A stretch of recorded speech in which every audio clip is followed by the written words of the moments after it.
Level 1, The Phantom. You are 13 years old. You live in a neighborhood in South Central Los Angeles where the red rags control absolutely every single crack in the pavement. You don't have a future mapped out. Your reality extends only as far as the end of your block. Your mother works two exhausting minimum wage jobs just to keep the lights on, and you are completely invisible at school. But when the older guys walk down your street, draped in heavy red, covered in ink, and flashing thick stacks of cash, the entire neighborhood moves aside. People lower their eyes. You want that respect more than you want to breathe. You start hanging around the corner where the older members post up. You don't ask to join. Asking is a sign of disrespect that will get you beaten. You just exist in their periphery. You become a runner. You jog to the liquor store when they need Swisher Sweets or blunts. You stand on the edge of the corner for 10 hours a day in the blistering California sun. Your job is violently simple. You are a lookout. If you see a black and white LAPD cruiser turn the corner, you don't yell. You pull out a cracked burner phone and text a single predefined emoji to the guys running the stash house 3 doors down.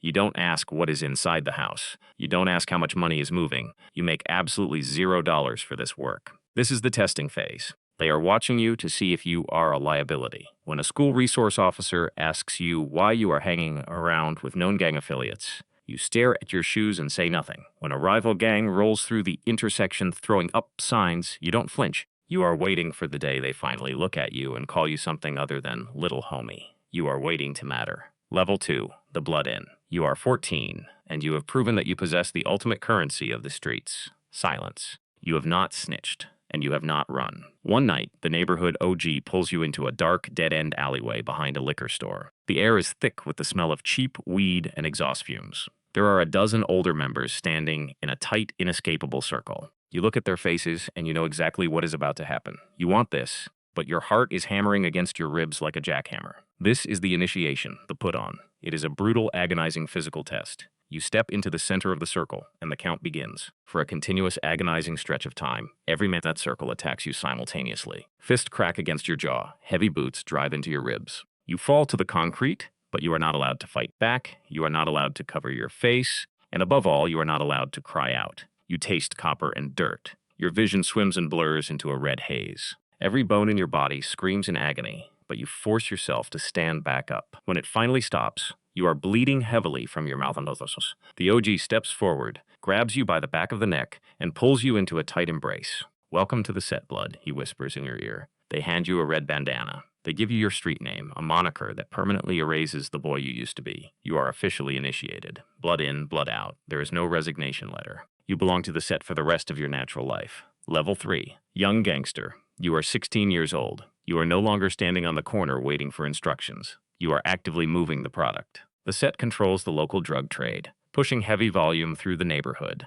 But the older members never touch the packages directly. You are the disposable middleman. Your daily routine is an orchestrated game of high-stakes logistics. A supplier drops a heavily taped package behind a commercial dumpster at 2 a.m. You retrieve it, slide it under your jacket, and walk exactly 4 blocks to a trap house. You knock twice, hand over the package, and immediately walk away. You are paid $400 a week in untraceable cash. It is more money than your mother makes working 40 hours on her feet. You buy a fresh pair of expensive sneakers. You buy a gold chain. The girls at your high school suddenly look at you differently. You feel an intoxicating surge of power, but the psychological weight is crushing. You know that if the police catch you holding that package, you are going straight to a juvenile detention center, and the gang will not hire a lawyer to bail you out. You take 100% of the physical and legal risk. Your first test comes when a patrol unit stops you for a broken taillight. They search the car and find a stolen handgun under the passenger seat. You are arrested, processed, and thrown into a holding cell. The detectives put you in a small, windowless room and offer you a deal. Give up the names of the guys running the stash house, and you can go home to your mother tonight.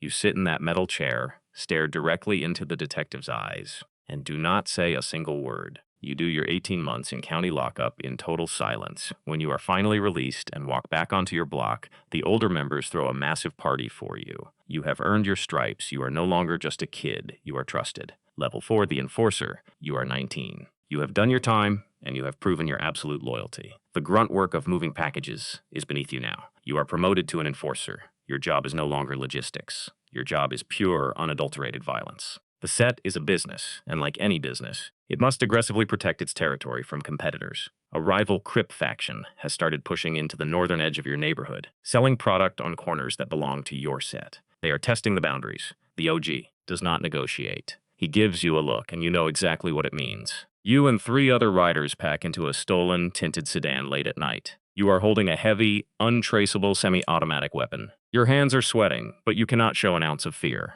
You roll through the rival neighborhood with the headlights turned off. You spot 3 guys in blue standing under a street lamp. You don't think about their families. You don't think about their futures. And you don't think about the consequences. You lower the window, raise the heavy metal of the gun, and pull the trigger. The deafening roar of the gunfire shatters the quiet night.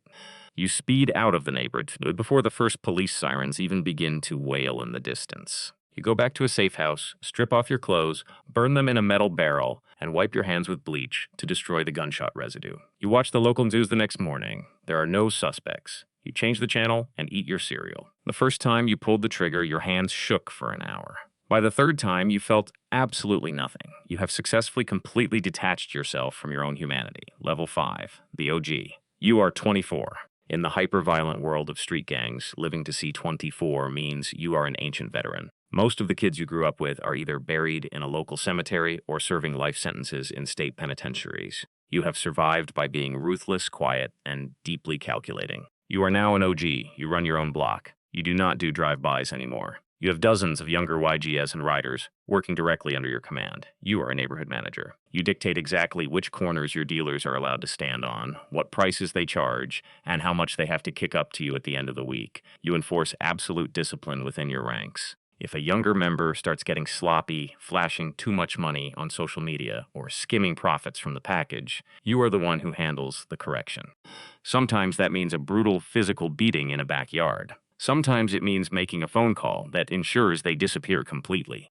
You are pulling in over $5,000 a week in pure cash. You drive a brand new luxury SUV, you wear custom jewelry, and you have moved out of your mother's tiny apartment into a high-rise downtown. But the absolute power comes with a suffocating level of paranoia. You are a high-value target. Every ambitious young shooter in a rival gang wants the glory of putting a bullet in you to make a name for themselves. The local police gang unit has a massive file on you, completely filled with verified surveillance photos and known associates. You never sleep in the same location for more than 2 nights in a row. You sleep with a loaded Glock under your mattress. You do not even trust your closest friends, because the federal government loves to flip trusted associates with the threat of heavy prison sentences. You have built a kingdom, but you are living under constant siege. Level 6, the big homie, the regional shot caller. You are 31. You have transcended the petty, hyperlocal street violence of individual blocks. You are now a regional shot caller. You control blood sets across the entire city, and your influence bleeds into neighboring states. You are no longer managing teenagers on a corner.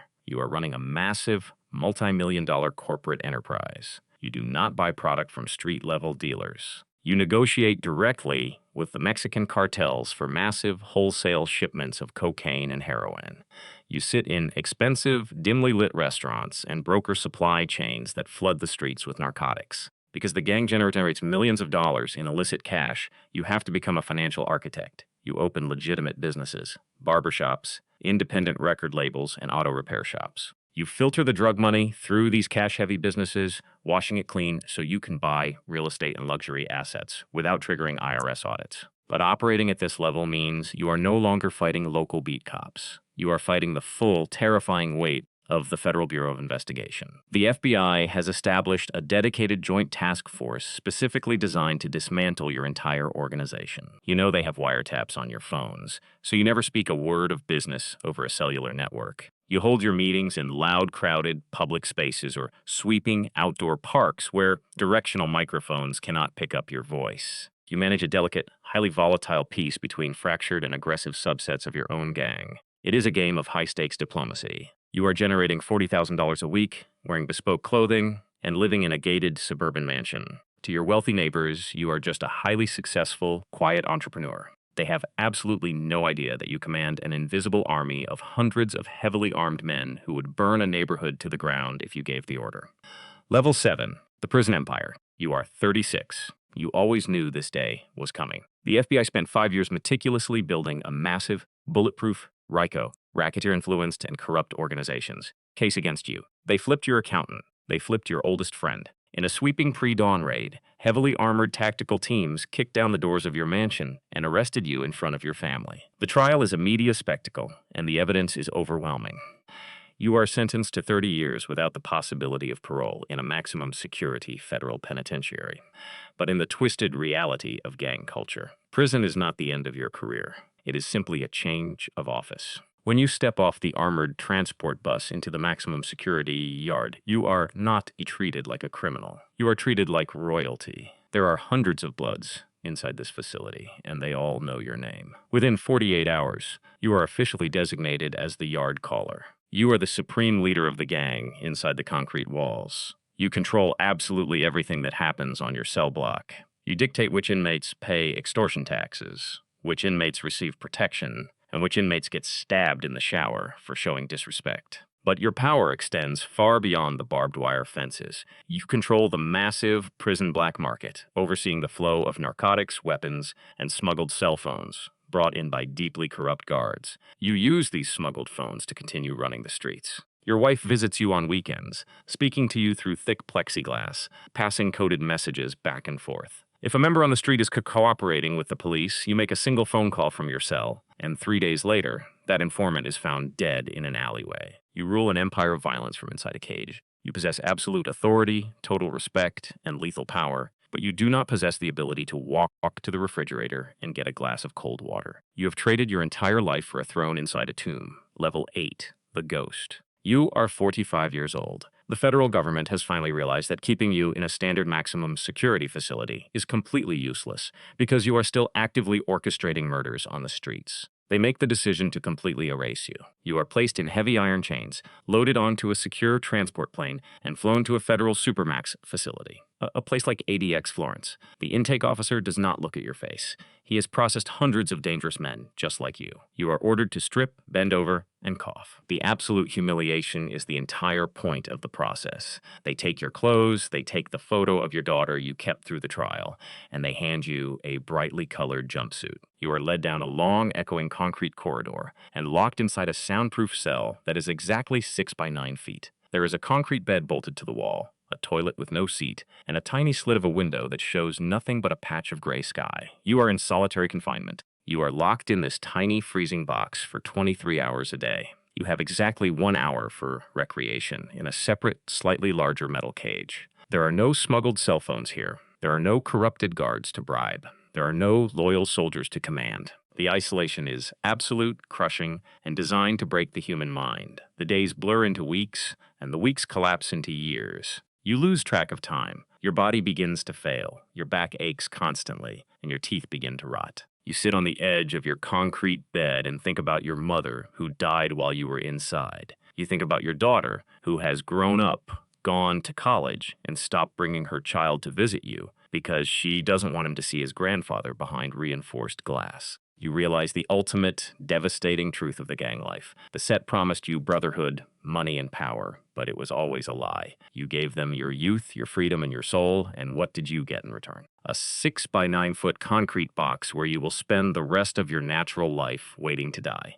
But the most horrifying part of your existence is knowing that your absence did not change a single thing. Thousands of miles away, in a broken neighborhood in south central Los Angeles, the sun is beating down on the pavement. The drug packages are still moving, the money is still flowing, and right now, a 13-year-old kid is standing on your old corner, wearing worn-out shoes. His mother is working 2 jobs, and he feels completely invisible to the world. He looks at the older guys flashing cash and red bandanas, and he is hungry for respect. He pulls out a cracked cell phone and waits to send a text. The machine never stops. The cycle never, ever ends.